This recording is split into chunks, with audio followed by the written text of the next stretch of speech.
Wananchi wa kijiji cha Mtakuja oye. Oye. Ni mwenyekiti bwana. Sasa ndugu zangu wananchi, ninao machache ya kuzungumza na nyie.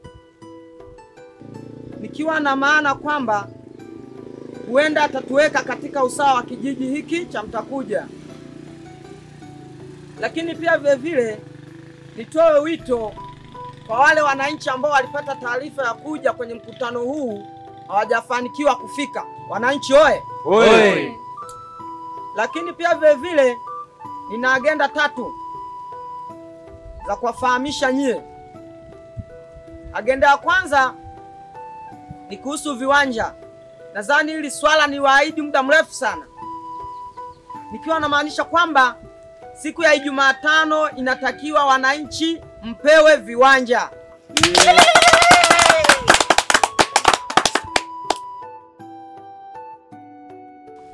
Lakini katika kupewa viwanja hivyo kuna masharti hapo.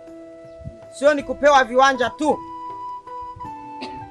Masharti ni kwamba inatakiwa wanaotakiwa kuchukua viwanja wahusike wanawake tu.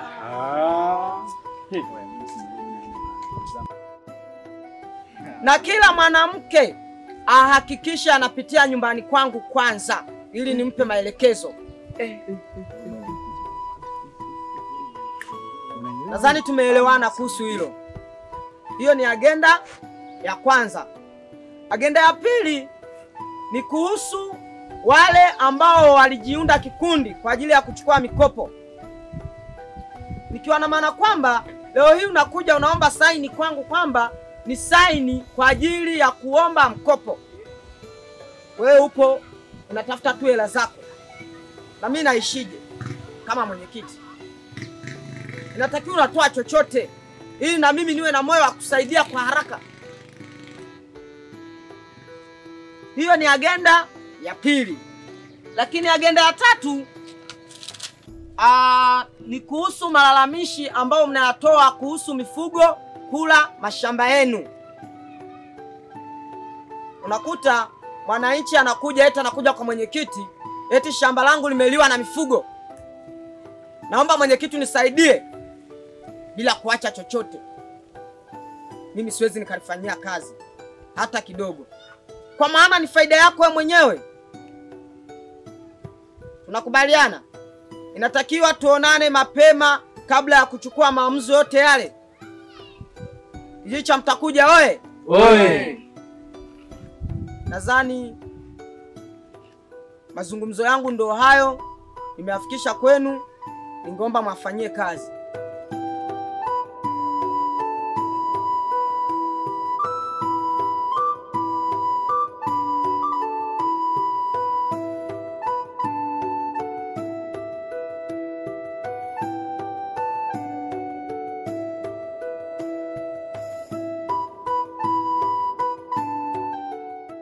Mimi sijamuelewa. Unajua nikwambie ndugu yangu, huyu mwenyekiti yawezekana katika hiki kijiji chetu hiki amekaa kwa ajili ya uchumi. Kwa sababu mwenyekiti amesema kwamba anagawa viwanja, ndio nimeelewa. Lakini sasa kwa nini wahusike wanawake, sisi wanaume tutengwe? Si ndo hapo. Yaani mimi nimechakata kichwani mwanangu, sijapata kuelewa hapo. Yaani sijaimanya hata kidogo mwanangu. Mimi bila shaka huyu mwenyekiti yawezekana ameishi kwenye kijiji chetu kwa ajili ya maslahi. Unaona, na tena yawezekana kuna jambo fulani yeye anayetaka kwa ajili ya hawa wake zetu hawa. Kwa sababu kwa nini wenyewe wazidi kupewa kipaumbele wanawake? Sisi wanaume hatuna kama vile hatuna haki.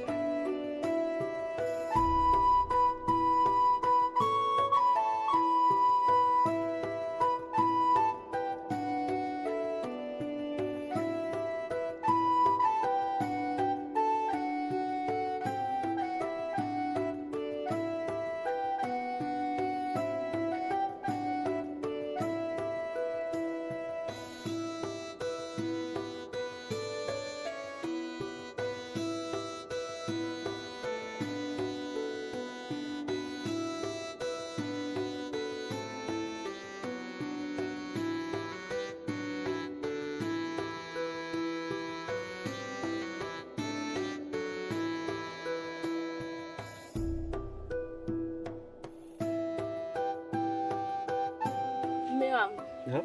Alichokizungumza mwenyekiti, si unakisikia? Mwenyewe nilikuwepo. Tumebahatika mume wangu. Haya maisha tulioishia kupanga. Bahati tena? Ndio mume wangu, tunapewa uwanja bure.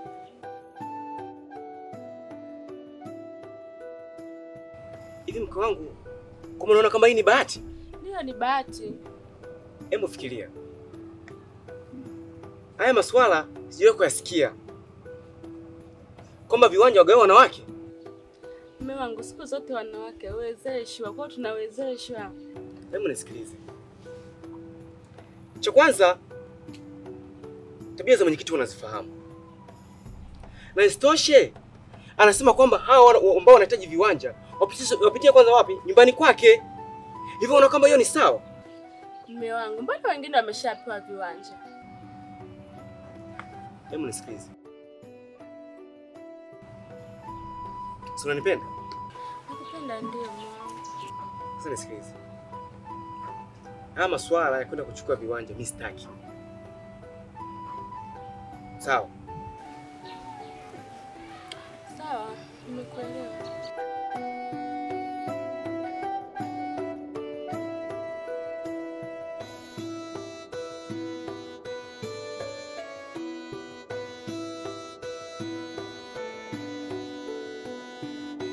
Mimi naelekea shamba, lakini sitachelewa kurudi. Lakini kama vile nilivyokuelekeza, naomba usitoke hapa. Sawa.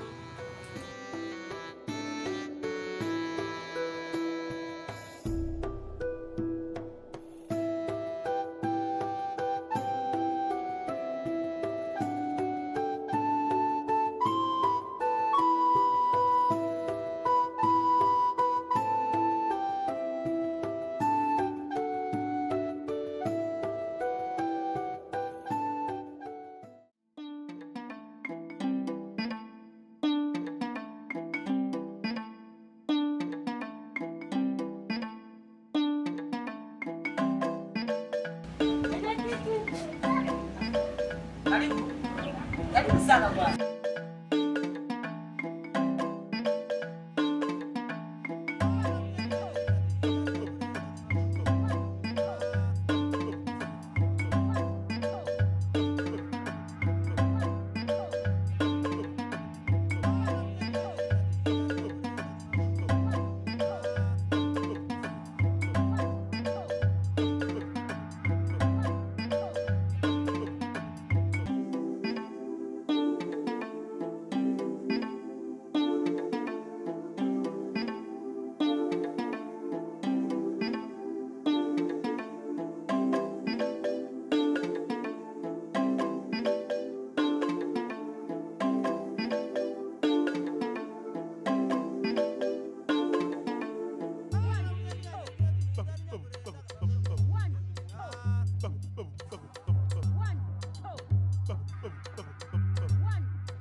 Habari shemu. Salama. Kwema. Kwema. Umetokezea vipi? Umetoka wapi? Nimetoka kwa mwenyekiti kujiandikisha kuhusu kiwanja. Hivi shemeji, haya masuala ya viwanja ya kugawa kwa wanawake, mwenyewe umeafiki? Ndio shemu, kwa sababu serikali yetu imetupa kipaumbele sisi wanawake. Lakini pia vile vile ili swala bwana la kiwanja nimewapa kipaumbele sana wanawake. Sawa? Alafu na isitoshe nimewapendelea mno. Wewe nimekupendelea sana katika kundi la wanawake. Na endapo utanisikiliza kwa makini, wewe nitakupatia viwanja 4. Kama mtaleta hata familia yako aje wajenge, ni swala zuri kabisa. Ila naomba unielewe kwa kitu hiki kimoja. Unajua wewe ni mwanamke mzuri sana, hauendani kabisa na yule kijana. Endapo utanipa fursa mimi, mbona utaenjoy tu, utafurahia maisha kabisa. Sawa? Kwa hiyo ningeomba hilo unipe moyo wako kabisa. Niwe mtu wa muhimu kwako. Shemeji, hii jambo haliko sawa. Kwa nini sisi wanaume tutengwe? Alafu pia viwanja wagawe wanawake? Alafu isitoshe anasema kwamba wanahitaji viwanja waelekee nyumbani kwake. Hivi kuna nini hapo kati? Nikiangalia hapo kuna nini? Unaona kama kuna tatizo? Ni faida kwako, hata kwa mkewe pia. Ni vyema mshauri aende akajiandikishe ili aweze kupata naye kiwanja. Shemeji, niko nafasi yangu kwamba akagawe viwanja mke wangu mimi siliafiki. Na nishamkataza sitaki.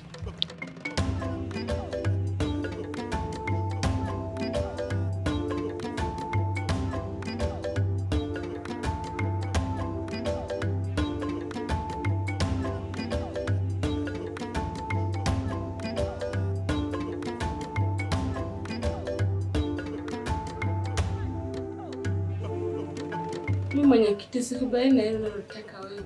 Sikia. Utaishi maisha magumu mpaka lini?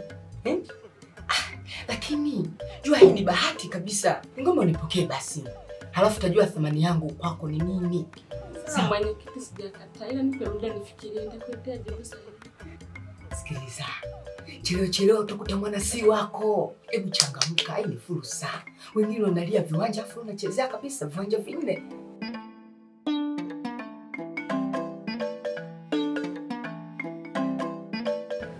Hili swala la viwanja mimi naona sijaliafiki kwa mke wangu.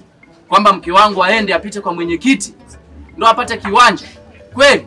Yaani ndugu yangu mimi mwenyewe hapa nilipo sielewi kwa sababu mwenyekiti anayofunika katika kijiji hichi mimi sikielewi, simuelewi kwa sababu mwenyekiti amepiga mkutano sawa ndio kwamba anagawa viwanja.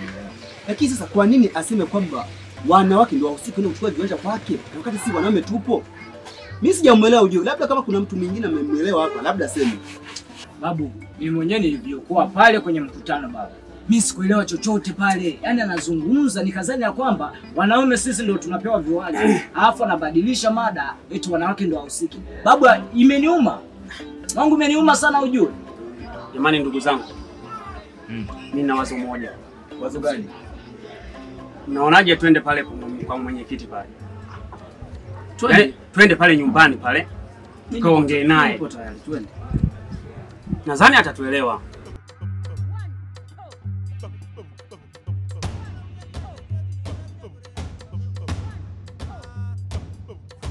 Sikiza sasa. Naomba hii iwe siri sawa?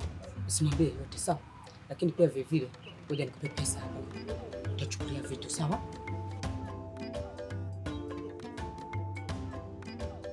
Utachukulia vitu sawa?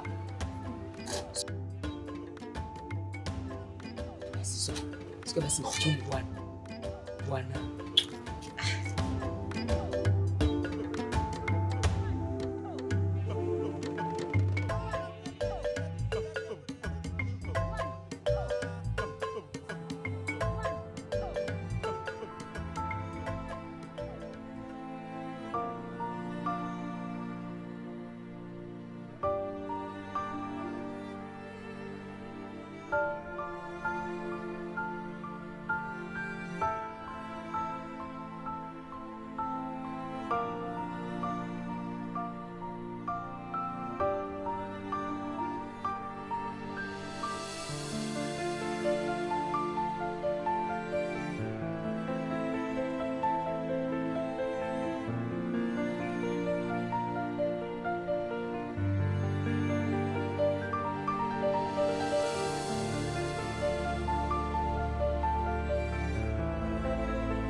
Kabana kweli? Na maana mlango umebana. Wewe uone mwanangu una macho.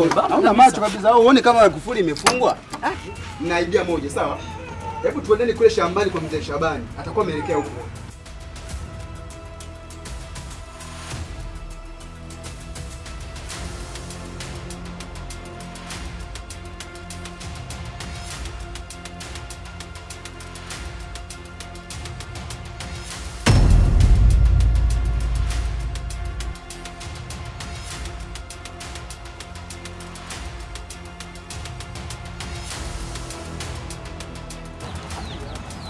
Uko wapi? Hivi vitu vyote umevitoa wapi?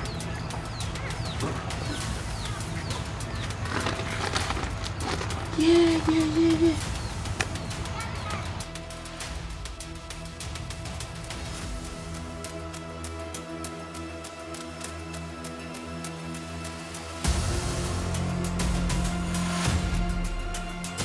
Hizi nazo umezitoa wapi? Sinakuuliza hizi umetoa wapi?